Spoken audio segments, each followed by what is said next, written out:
Hey guys, check this out. Science shows us that when your spine is misaligned, it degenerates 2 to 3 times faster than it would if it was aligned properly.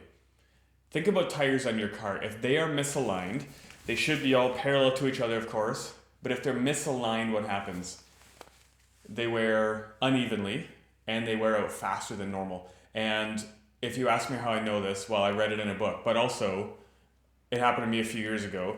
And so I got new tires, and tires are not cheap, of course. We'd like them to last for a long time. But there was a problem with the front end alignment, and I don't know if it was a pothole or for whatever reason they were not parallel to each other. And I went to get the tires misaligned, and I wanted to see it because the mechanic says there's an alignment problem. But it was very obvious where there was wear on one side of the tire, but not the other side, both on the front side of the front end of the car.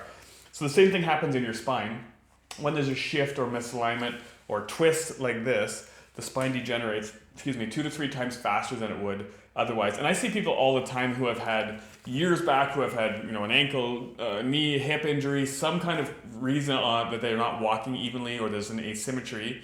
And not a big surprise, we see degeneration more on one side of their body than the other, and typically symptoms more on one side than the other because of that asymmetry or that degeneration that's happened more to one side than the other.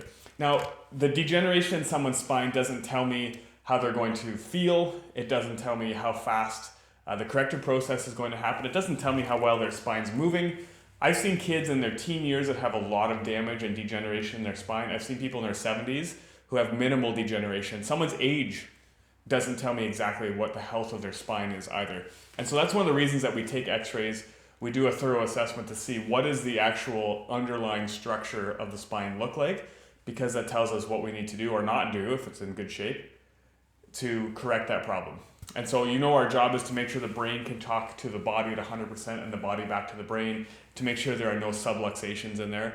But part of that process is figuring out where that degeneration is to make sure that that doesn't progress anymore, and as much as we can, in many cases, be able to actually correct some of that damage.